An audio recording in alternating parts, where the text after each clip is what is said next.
It was raining. The morning Clara Nilsson cried at a piano for the first time in 11 years. Not because she played. She hadn't touched the keys in weeks. Not because of pain, though her fingers still ached with the dull memory of the surgery. It was the sound. The recording. She sat in her faded armchair, a thick knit blanket tucked around her knees, a cup of coffee long forgotten and cold beside her. Rain threaded down the window like slow tears. On the old CD player, a piece she used to perform at Carnegie Hall, Chopin's Nocturne in E-flat major. But it wasn't her performance, and that made her cry. It was too perfect, too balanced, too precise. The rubato was measured, not felt. The breath between phrases was mechanical, yet somehow it still pulled at her, like a ghost of something she once knew. She wiped her cheek with the back of her hand. Not bad, she murmured to the empty room. But who taught it to sigh without lungs? The CD ejected with a soft click. The case said, Muse Sonata. AI, live performance series. She stared at the name. AI? Of course. That's why it had no hesitation, no fear, no soul. She reached for the remote to turn off the player when the doorbell rang. Once. Sharp. Like a metronome click. Clara frowned. No one came at this hour. Or any hour. She stood slowly, her knees stiff. Simon, her old gray tabby, lifted his head from the piano bench and gave a questioning murr. She shuffled past him and opened the door. A man stood on her porch, barely older than a boy, soaked from the rain, carrying a leather backpack and an umbrella that had given up halfway. His tie was loose, his eyes brown, intelligent, uncertain. Miss Nilsson? He asked. She narrowed her eyes. Depends who's asking. My name is Leo Hahn. I'd like to take piano lessons from you. She almost laughed. You're late by about 15 years. I've read your papers, and I've heard your recordings. I think you're the only person who can help me. She leaned on the doorframe. Help you what? Win a competition? He hesitated. No, he said. Help me teach a machine what it means to feel. Now she did laugh. Then she slammed the door. 30 minutes later, she was pacing the living room with Simon watching like a judge. The rain hadn't let up. She could still see Leo across the street, standing under a gas station awning, arms crossed, not moving, like he had nowhere else to go. Maybe he didn't. She opened the door again and called, 5 minutes, no more. He came back like he'd been waiting his whole life for the second chance. Inside, he dried his hands and sat stiffly in the second armchair. Clara watched him from the upright piano bench. Simon curled beside her like a curled glove. Talk, she said. Leo cleared his throat. I work at Helion. We're building an advanced generative performance system, not playback, but live generation. It can play anything from jazz to Liszt in real time. She winced. How hideous. He smiled faintly. It's not meant to replace great pianists. Just support environments, restaurants, hotels, recording beds. Soulless wallpaper. Exactly, he said quietly. She raised an eyebrow. So, why are you here? He exhaled slowly. The system plays perfectly, but something's wrong. The team says it's latency or calibration. I think it's because it doesn't mean anything. Clara tilted her head. And you want me to teach you how to teach it to mean something? Leo nodded. You were the last concert pianist who could make people cry without theatrics. The reviewer said that. She touches the space between the notes, not just the keys. She looked away. That review was over a decade old, before the fall, before the accident. You're not here to learn piano, she said. You're here to extract data. I'm here, he said carefully, because I don't know how to feel the difference between perfect and alive. That stopped her. Simon blinked once, as if weighing the boy. Clara stood, walked to the piano, lifted the lid. The keys were slightly dusty, but still loyal. She didn't sit, just hovered her fingers above them. Then she turned. You'll only hear the difference, she said, when even applause feels wrong. Leo blinked. She pointed to the bench. Play something. He sat, opened his bag, pulled out pristine sheet music Debussy. His fingers landed like soldiers on parade. He began to play. It was perfect. It was wrong. Clara closed her eyes and felt nothing. Simon jumped down from the bench and walked away. When Leo finished, Clara said without looking at him, "The best performance you'll ever give will be the one your audience doesn't clap for because they're too busy remembering something they lost." He looked confused. She didn't explain. "Same time tomorrow," she said flatly. "Bring no music." He opened his mouth. She raised a hand. "And no machines." He nodded once and left, leaving a puddle where his shoes had been. Clara sat alone in the quiet. The CD still lay open on the table. She pressed play again, and this time it sounded even colder than before. Low. The next day came with frost on the windows and a sky so pale it seemed exhausted. Clara lit the gas heater in the living room, the one that always rattled once before it hummed. She laid out 2 mismatched teacups, a habit she hadn't kept since her sister died, and told herself it was for politeness, not comfort. Leo arrived 3 minutes early. She didn't comment, but Simon did. He hissed and retreated under the piano. Clara raised a brow.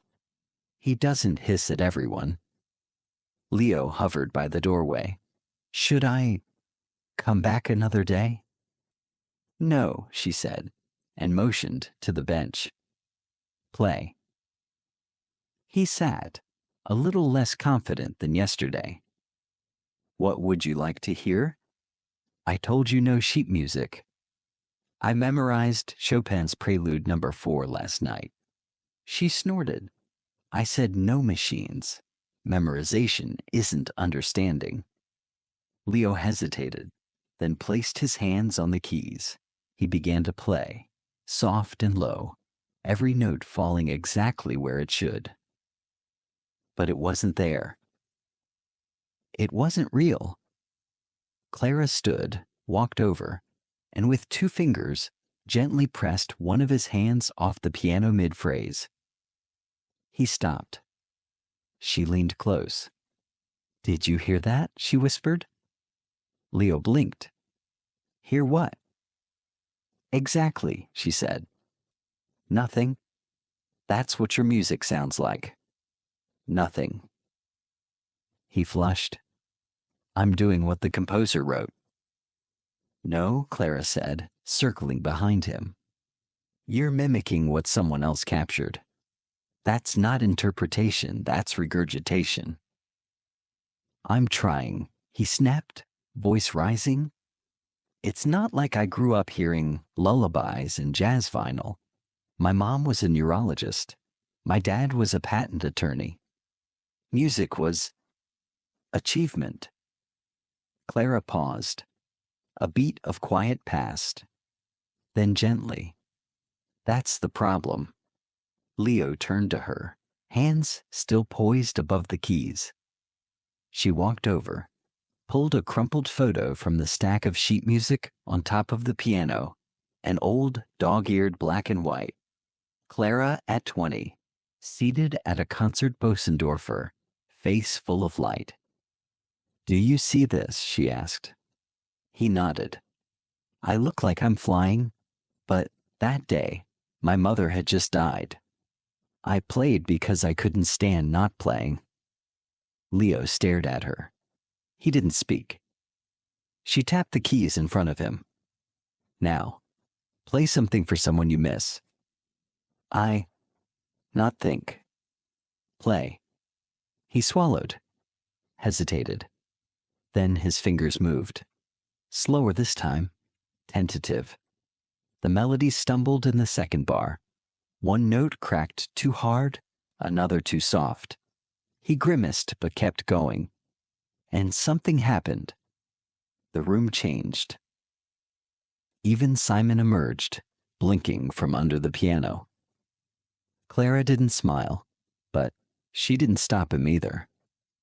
When he finished, she said quietly, "That wasn't correct." He dropped his head. "I know. But it was alive." Leo looked up. She handed him a cloth. "Now wipe the keys. You sweated on them." Later, at the door, he lingered. "I think," he said, "I want to compose something." Clara met his eyes. "Then stop trying to impress. Start trying to confess." He nodded, then stepped into the gray afternoon, his mind louder than ever before. And for the first time, Clara sat at her piano after a lesson and played a single note. Not for teaching, not for pain, just to hear it ring. Leo hadn't planned to drive to his parents' house that night. But when his fingers couldn't stop twitching, and his apartment felt too clinical for the half-born melody circling his brain, he found himself pulling off the freeway into a neighborhood where everything looked like it had been assembled from the same brochure. Pale siding, silent porches, orderly hedges with nothing to say. He hadn't been back since Christmas, even then, only because his mother had insisted. He parked 2 doors down, still not sure why he came. The lights were on. Of course they were. The Hans were always awake, even when no one was truly living. He knocked twice. His mother answered, phone still in hand, half a conversation frozen on her lips. "Leo," she said, blinking. "Is something wrong?" "No," he said quickly. "I was just in the area." She opened the door wider, motioned him in. He stepped over the threshold like a stranger in an old film. The house smelled the same. Cedar, paper, coffee that had been reheated too many times. He followed her into the kitchen. His father looked up from the tablet. "Unexpected," he said. "You need something?" Leo shook his head. "No, just stopped by." There was a silence, not tense, just practiced. His mother offered tea. He declined. She brought it anyway. They asked him about work. He gave short, empty answers. Projects still on schedule. Teams solid. Lot of generative modeling. Not once did he mention the piano. Not once did he say Clara's name. Not once did he admit he'd spent 2 hours trying to play the sound of missing someone, found out he'd never truly missed anything. Until now. His mother reached into the drawer and placed a folded paper on the counter. "I was clearing the attic," she said. "Found this. You drew it. Thought you'd want it." He unfolded it. A child's drawing. A piano, crooked and big. A small figure in front of it. And above the keys, a sentence written in uneven, childish handwriting. "This is where the quiet goes when I don't know what to say." Leo stared at it. He didn't remember drawing it, but his hands did. He left before dessert, mumbling something about code reviews. The drawing stayed in his jacket pocket, burning. Back in his apartment, he didn't touch the keyboard. He didn't open the laptop. Instead, he sat in the dark, humming a phrase that had never existed before. And for the first time, he didn't care if it was wrong. Clara didn't expect him to come back. After all, the boy had played something honest, and honesty, she'd learned, was usually enough to scare people away. But at precisely 4 p.m., the doorbell rang. One chime. Simon twitched his tail and stared at her, like he didn't believe it either. Clara opened the door. Leo stood there with no backpack, no laptop, no sheet music, just a plain black composition notebook in one hand. She didn't say a word, just stepped aside. Today, she didn't ask him to play. She didn't even sit at the piano. Instead, she handed him a chipped coffee mug and walked to the bookshelf. "Do you know what a player piano is?" she asked. Leo blinked. "The kind that plays itself?" She pulled out a dusty photo album, laid it open on the table. Black and white images of her as a child, staring at a wooden upright with long rolls of punched paper. "My grandfather had one. It played everything perfectly," she said. "And I hated it." "Because it made mistakes impossible?" "No," she replied. "Because it never waited for anyone." Leo frowned. "I don't follow." Clara gestured toward the upright Steinway. "Music isn't about precision. It's about permission. You give the audience permission to feel what they didn't know they were holding." Leo sat down at the piano. He didn't play yet. Instead, he flipped open the notebook. The pages were filled with messy staves, half-erased rhythms, dots that meant nothing unless you were desperate to hear them. His handwriting was hurried, inconsistent. Clara peeked over his shoulder. "You're writing," she said softly. He nodded. "I don't know if it's a piece. It's more like a room I'm building." She tilted her head. Leo added, "It's got no melody yet, just a skeleton." He placed his fingers on the keys, no hesitation this time. He played 2 soft chords, not wrong, not right, but his. A third, a fourth, a pause, then an unexpected shift minor. Open, vulnerable. Simon jumped on the bench beside him and pressed a paw gently onto a lower key. The dissonance rang. Leo laughed just once and kept playing. Clara stood back, let it happen. When the piece crumbled in the middle, Leo looked at her frustrated. "It doesn't go anywhere." "Neither do most people," she said, "but we still listen to them." Murky. He smiled. "You're not going to fix it for me?" "No," she said, "but I'll sit here while you try." And so they stayed like that for an hour. No sheet music, no AI, no rehearsed perfection. Just 2 people, 1 piano, and a melody not yet ready to be named. Hellion's headquarters smelled like money and climate control, all glass panels, brushed metal, and carefully curated silence. Leo hadn't been there in 3 days. No one noticed. His badge still worked. The security system didn't ask where he'd been. The AI clocked his arrival at 7:48 a.m. with the same neutral beep. He walked through the hallway of innovation pods, past the wall where corporate quotes glowed in tasteful serif fonts. The future doesn't need to feel it needs to function. Leo slowed, read it twice, then kept walking. In the development lab, his team lead Mallory looked up from the console, coffee in one hand, her dark hair in a tight twist that seemed to defy motion. "There you are," she said flatly. "We were about to file you as a ghost." Still human, Leo muttered. Debatable, said Javier, the motion capture tech, without looking up from his screen. Mallory gestured to the main display. We've improved latency. Muse Sonata now renders Rachmaninoff at 92% emotional precision. Leo blinked. Wait, emotional precision? We built a dataset of recorded audience reactions and tied them to phrasing clusters, Mallory said. Eye moisture, skin conductance, pupil dilation. Wait, are you saying we're measuring tears to adjust tempo curves? Javier grinned. We're not monsters, just engineers. Leo stared at the screen. The AI was mid-phrase, a Liszt ballad, every note shimmering and inhumanly clean. But he could hear it now, for what it was.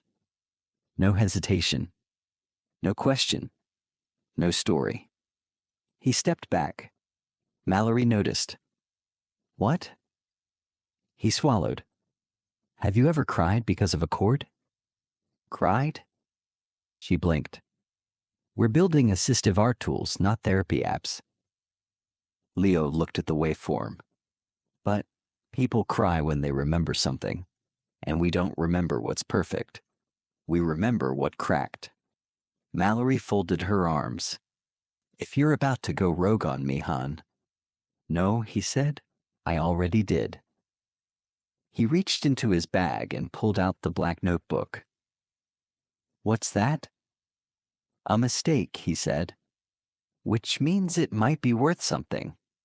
Mallory took it, flipped through, frowned. This isn't data. No, he said. It's a beginning. She stared at him like he'd short-circuited.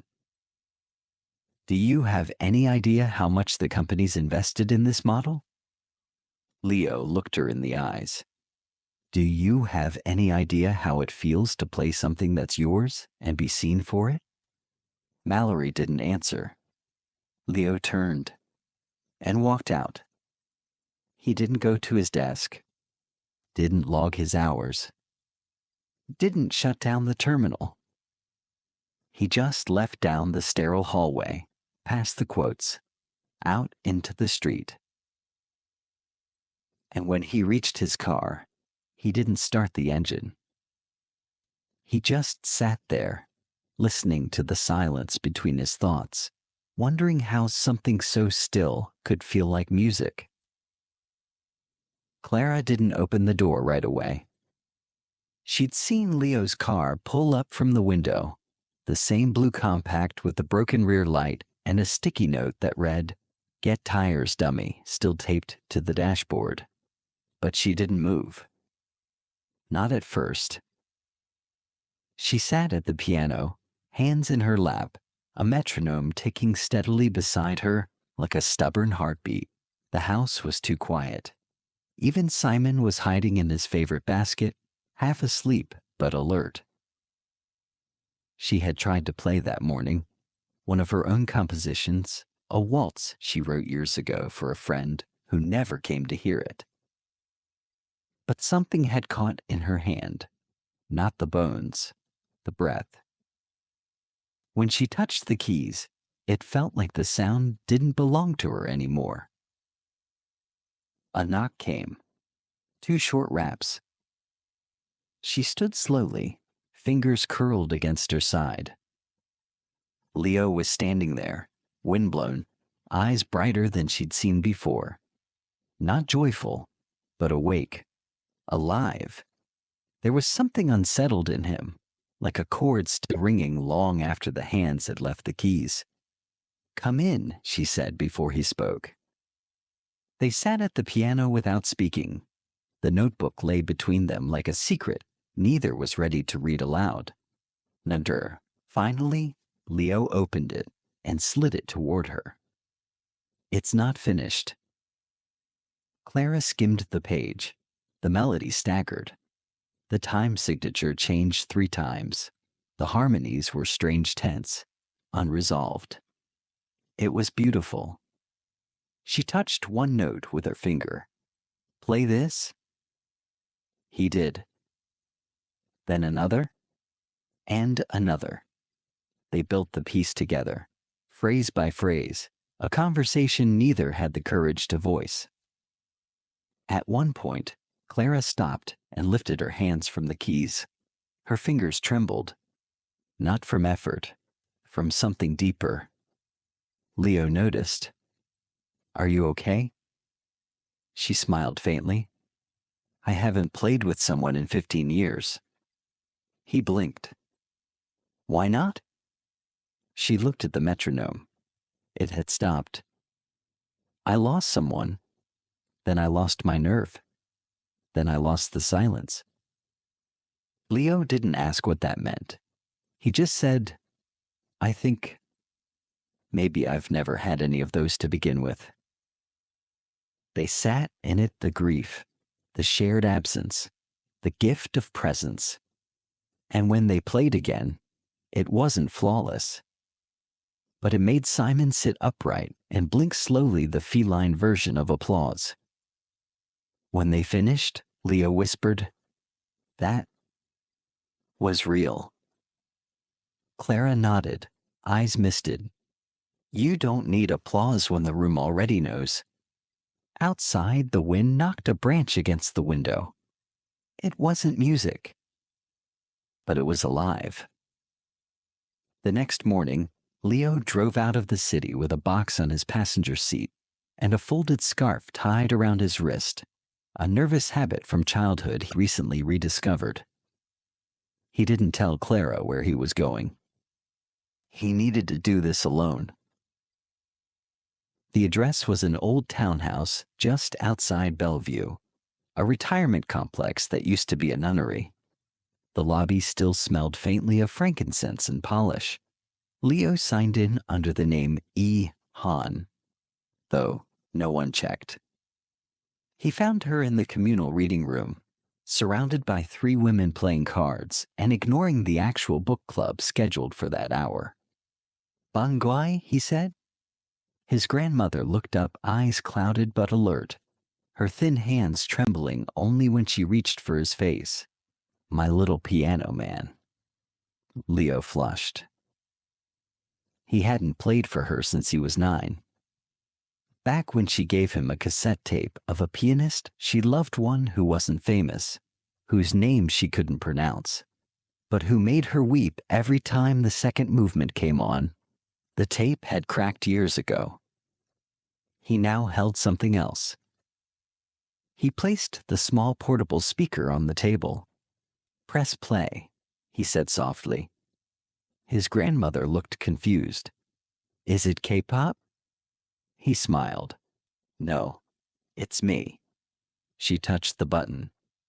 What played was not finished, not polished, but it was the piece, their piece, the one he'd built with Clara, shaped from sketches and wrong notes and breathless pauses. And halfway through she closed her eyes. Her chin trembled. Leo sat very still, like a child in a chapel. When it ended, she didn't speak for a moment. Then, you didn't play that with a computer, did you? He shook his head. She patted his hand. Good. The computer would have rushed. Later, they sat on a bench outside beneath wind chimes that didn't seem to agree on key. She turned to him suddenly. Are you still building that machine? He thought of the sterile rooms, the precision graphs, the lies people call data when they're afraid of feeling wrong. No, he said.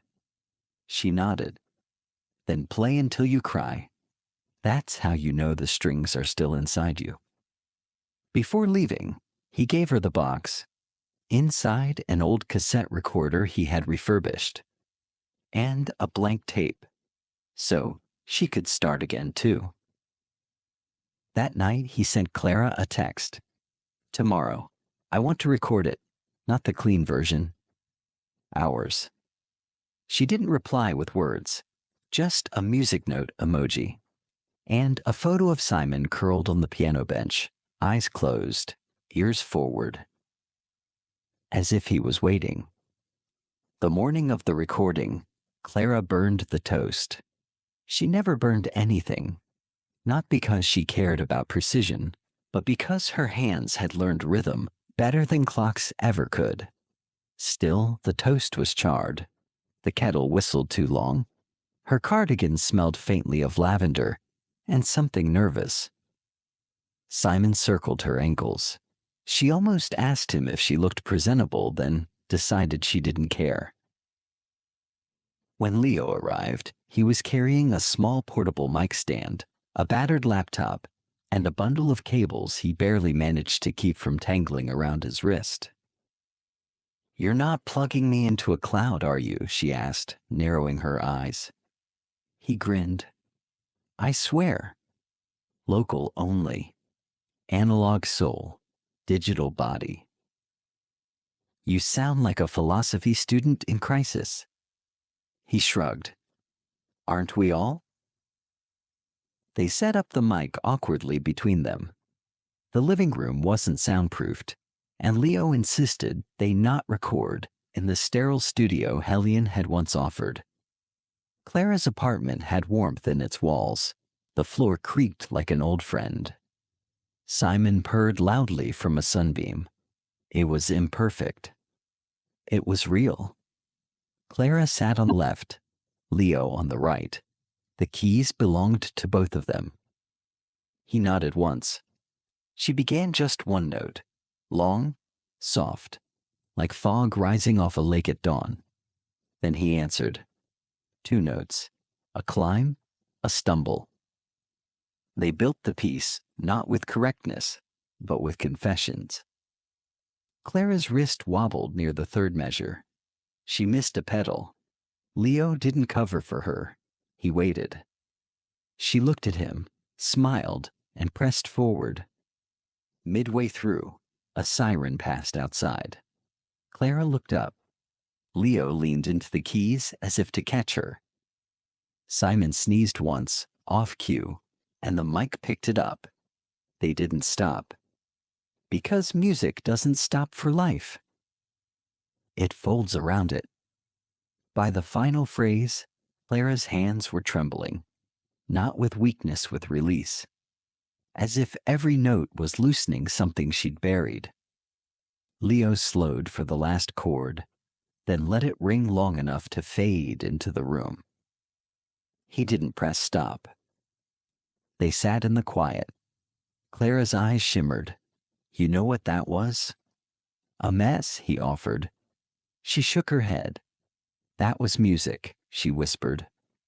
He finally pressed the key.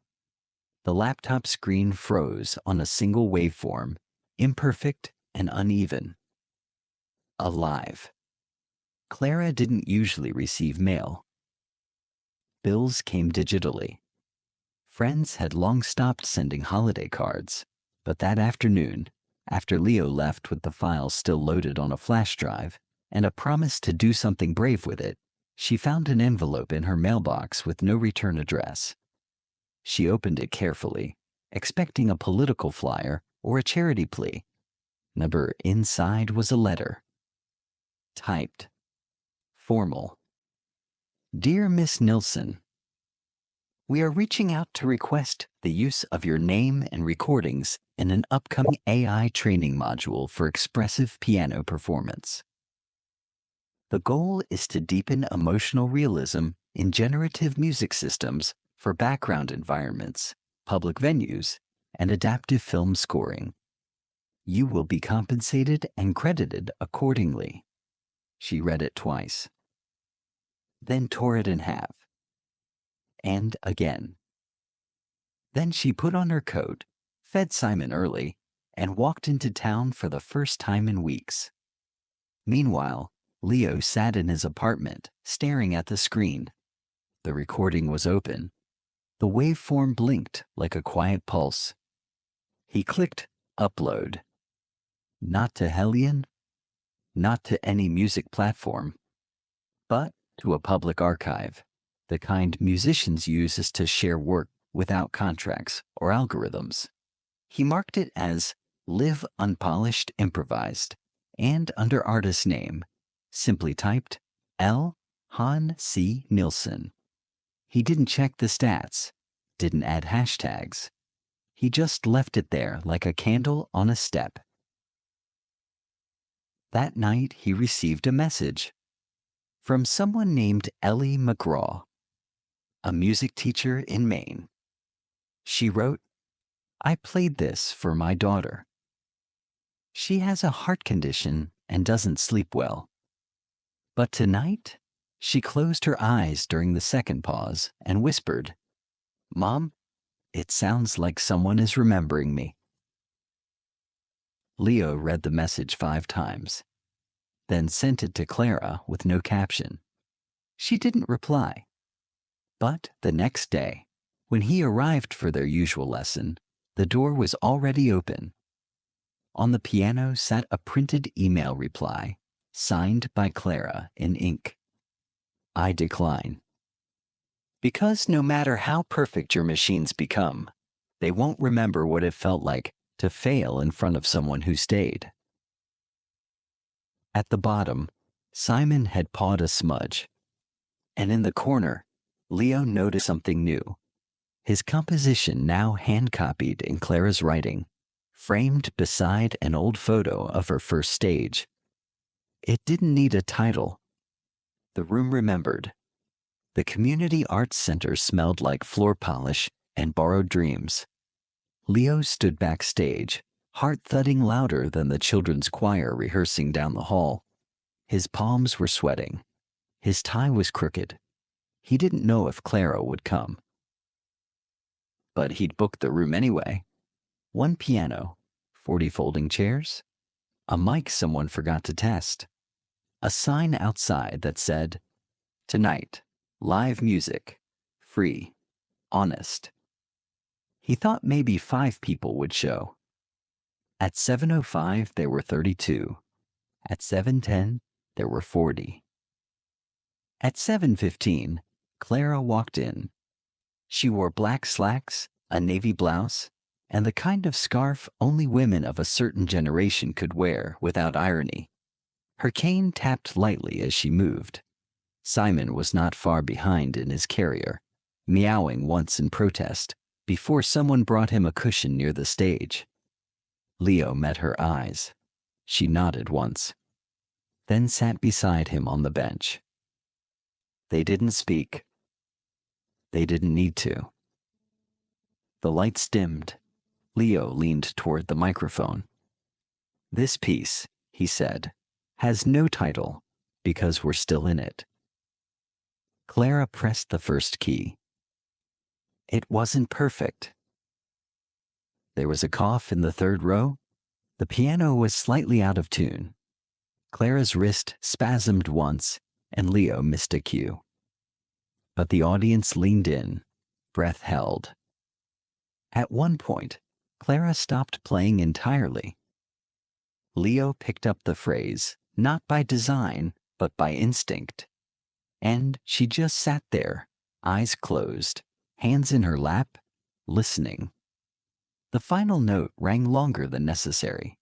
No one clapped, not because it wasn't worthy, but because they were still inside it.